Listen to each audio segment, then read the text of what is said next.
Hello everyone and welcome. My name's Lainey. This is Big Girls Really Do Cry. Wow, it's been a long time since I said that. Firstly, I'd like to apologise. I know there's a shing background noise. It is my air mattress for my bed.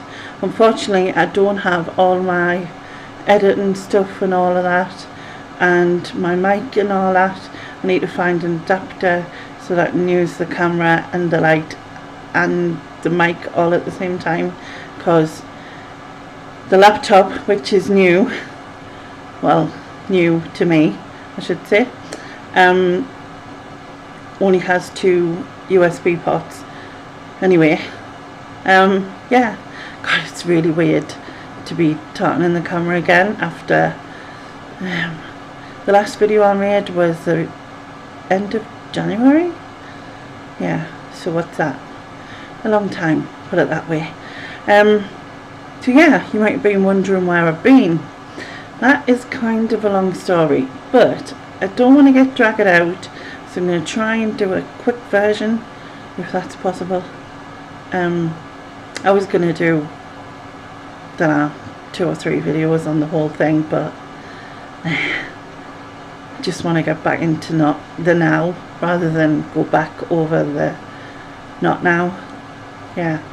Anyway, so for anyone who didn't know, I was in hospital for 4.5 months, and yeah, prior to that I was not in a good place mentally, and then ended up in hospital at the end of March 26th, I think it was. Went in with had pain under my left boob, and it was it had spread up into my arm as well and things like that. So the carers had to ring, they rang 999 because they thought I was having a heart attack or something. So, God, this is really weird. I'm trying to think, and yeah, it's very weird. So yeah, so they thought that, and so they rang 999 just in case. Obviously, somebody came out at first before the ambulance. They did, the tests and whatever. Heart and all that was fine. However, my SATs were 82, so because of that they had to take us into the hospital. Whilst I was there, they found out that they had x-rays and loads of tests and all that sort of stuff. They decided that, the tests revealed that I had pneumonia on my left side. So I was put on oxygen, full oxygen and antibiotics, obviously. A few hours later I started to get pain in my neck and head, not like I've ever felt before. It was absolutely horrendous, just couldn't cope with it. I remember literally begging for pain relief. It was just felt like someone was crushing my skull.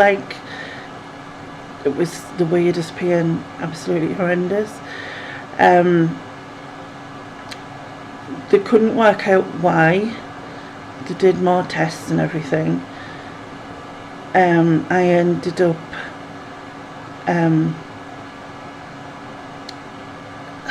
I don't know. I don't even know how. Well, not how I ended up. I don't know how that you explain that. I basically, I guess I fell asleep, did I? Is that what you would say? Although they didn't expect us to wake up. Would that then be? I don't know. It's complicated. So the basis of it was, they put me on this machine. Well, what they worked out after they did further tests is that I retain CO2. especially when I'm asleep, because my lungs don't expand properly, and therefore I don't get rid of the CO2. So I had what they called type 2 respiratory failure, which basically meant that I had carbon dioxide poisoning, which meant that my body was poisoning myself, I think. Is that how you put it? And it's a hyperventilation is it a syndrome? I don't know. But anyway, they put this big machine on me, which all had names. Mine was Amy Winehouse, and essentially it did two things. It kept my airway open. I do have sleep apnea. I've never really got on with the machinery that goes with sleep apnea, and obviously didn't use one, which I probably should have, but beforehand. If you don't know what sleep apnea means, it's basically when your airways close when you're asleep and you stop breathing, and then you never sleep properly because your brain is constantly waking you up because you're not breathing. And it can be life-threatening because sometimes you may not wake up quick enough, I guess, which is very scary when you think about it. But I didn't think about it because I just didn't want to before, I suppose. And I was so frightened of the machine that it just put me off. Anyway, the other thing with my lungs not working properly and it's not getting rid of the CO2 meant that I had to build up of CO2 in my body.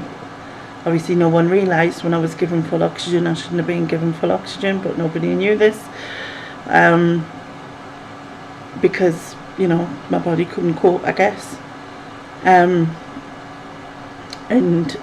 my CO2 level was, I think, 13, and I think you're literally supposed to have like nothing, and anything over 7 is life-threatening. So they brought my family in. They didn't think that I would survive. That's really hard to say.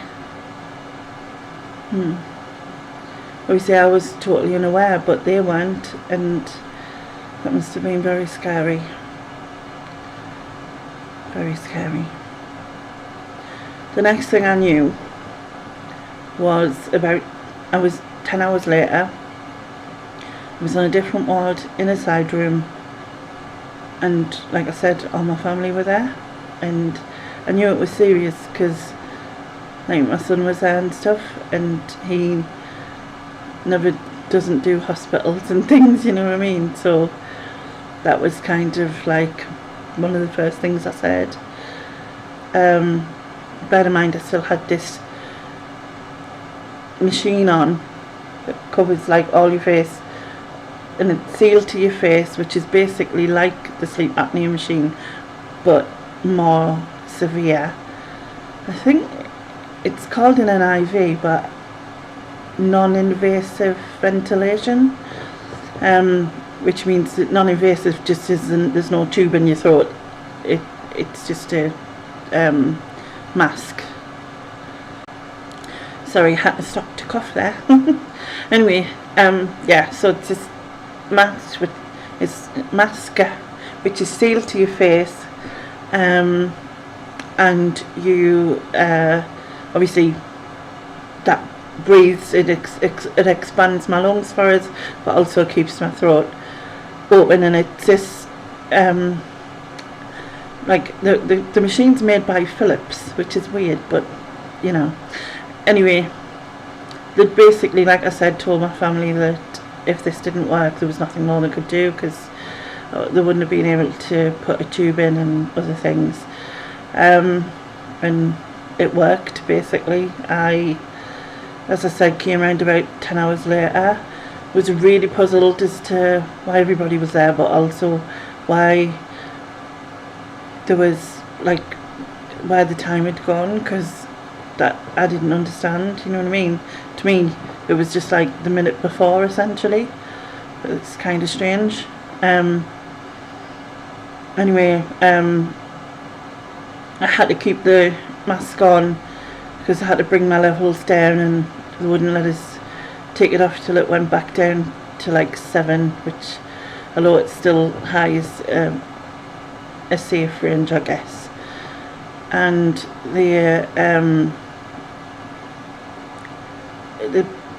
so when you come off it, you do it like, so I was only allowed to take it off for a drink, like literally all day and night, and then I was allowed to have it off for 2 hours, and then as long as my levels were staying down, I was allowed to have it off for 4 hours. Then I was allowed to go all day without it, and then I was allowed to not have it at night. But then later on it was determined that I did need something at night, but not something as severe as that. And also I had to have oxygen, and I was on oxygen for quite a few months, didn't come off it till when was it? The day before my birthday, actually. I thought I was going to have oxygen all like through the day and the night, and when I stopped having the machine initially, I built up my fear again about the machine, so I just couldn't sleep with it. So I have something called a nippy, which is like which is just, which I can't put my arm back, but you see where that, no, wrong one, there, behind here, there, that purple tubing is, that is the nippy part of the nippy in the machine. And basically it does what the machine did in the hospital, just not as severe. It keeps my airways open and it inflates my lungs at night, so I get rid of all the CO2, and I guess it saved my life really. And you know, when I originally came off the big machine, I was just having the oxygen all day and through the night, and I wasn't having any machine. But then my sats kept dropping to like dangerously low, and they decided that I really needed this machine to through the night at least.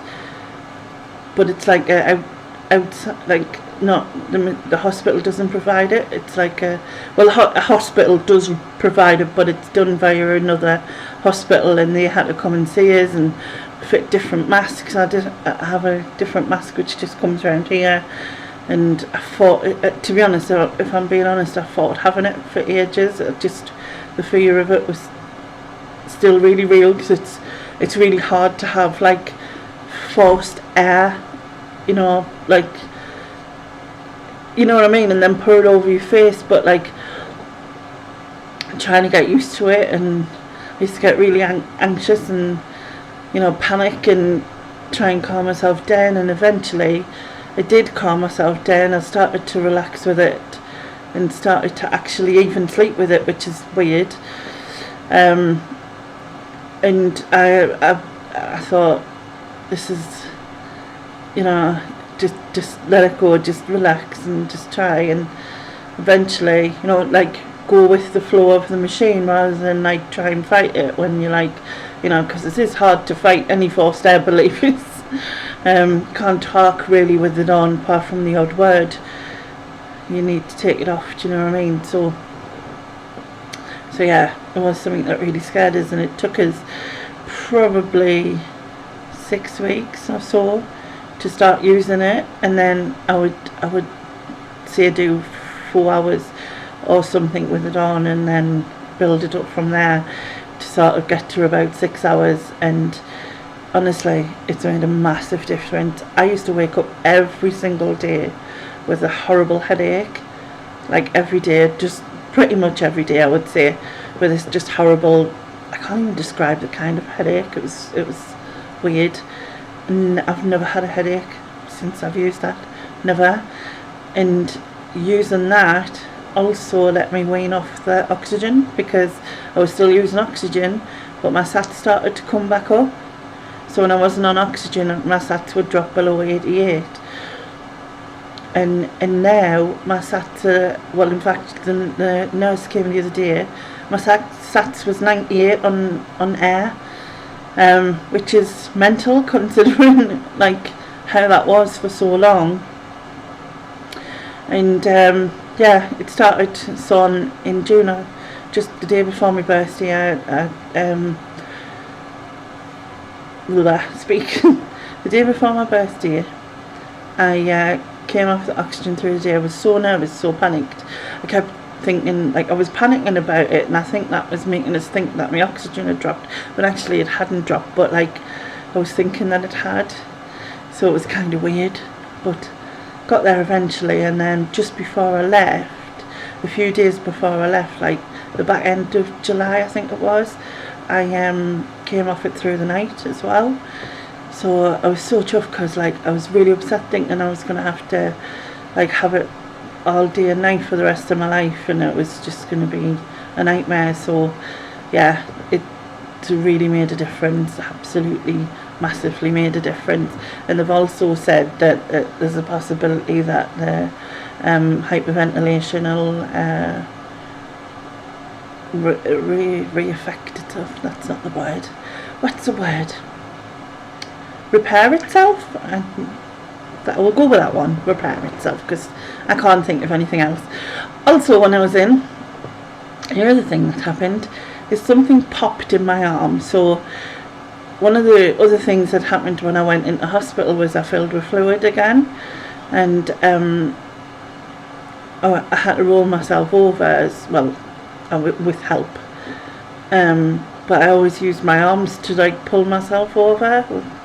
And this shoulder, something popped, and it was weird ever since. Like, I felt like, and it's been weird ever since. I can move the bottom of my arm from my elbow, my hand and all that, and that's fine, but I can't move my shoulder. Like, it's stuck to my side essentially, and the only way I can do it is if I use this hand to pull my arm up, which I can do. But oh my god, the pain going back down is 10 times worse. And I complained loads when I was in hospital about it, and they did press it and check it, which obviously knacked, but they never sent us for an x-ray or anything. And it was a chest ward I was on, so it wasn't really their specialty. So they just offered me painkiller, and I didn't really want that. I'm not a fan. Essentially, not that people are fans of painkillers, but you know what I mean. I don't like taking tablets, and so I pleaded and other things. I said, well, can I even see a physio? So they did eventually send me a physio, who thought that it could be my rotary cuff, but nothing was ever checked. She gave me some exercises. They've done nothing. It's getting worse. So I've recently seen my GP to ask for a referral, and I'm getting an x-ray next month, so fingers crossed we can work out what the problem is, because it's really frustrating not having your two arms essentially. I can't do my own hair, you know, I can't take my top off and on. It's just, yeah, it's just really annoying, put it that way. Yeah, but the reason I was stuck in hospital for so long was because I needed to get care, and I couldn't get care, and that's why I was stuck in hospital for 14 weeks longer than I needed to be. However, in some ways, it gave us the chance to be able to get used to the machine, and in another way, like, I think that is a good thing. Do you know what I mean?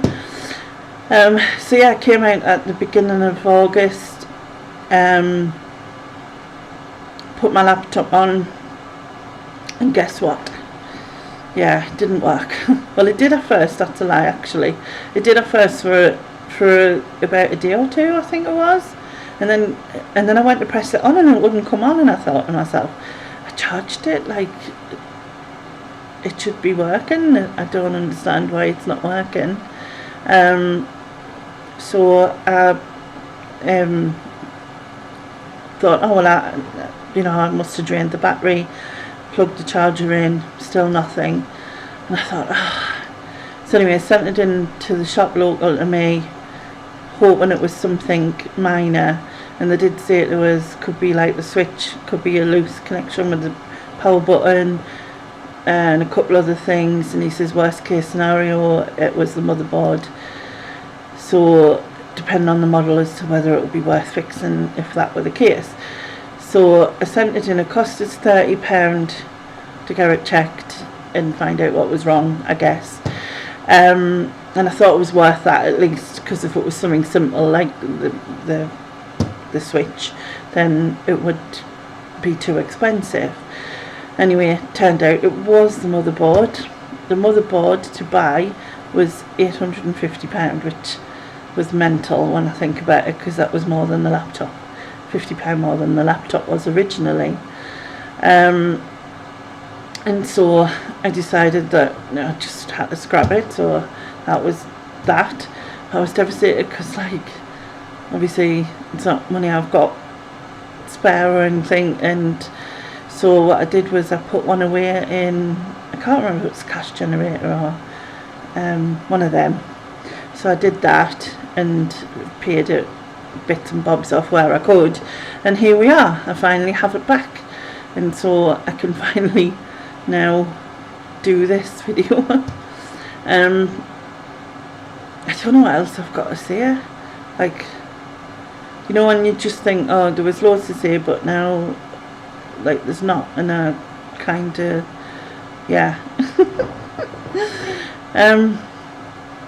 I don't know. It's been, yeah, it's been a weird year, very weird year, and I am really lucky. I know that much.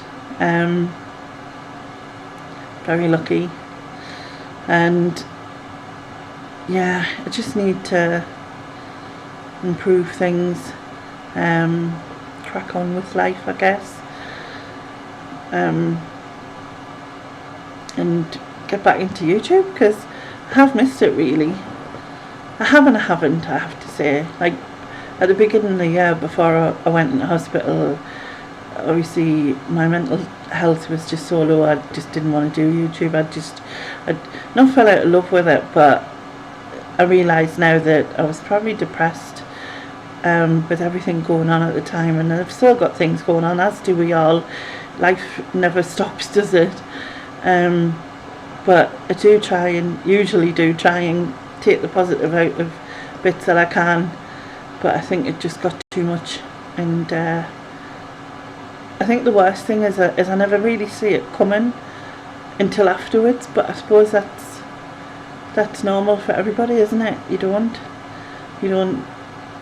see it coming until, yeah, until later on, I guess, until you're on the other side. Essentially,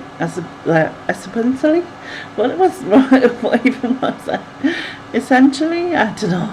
I haven't got a clue what I'm talking about. The worst thing is I can't edit this. I haven't got any editing software, whatever, on nothing on this computer, and yeah.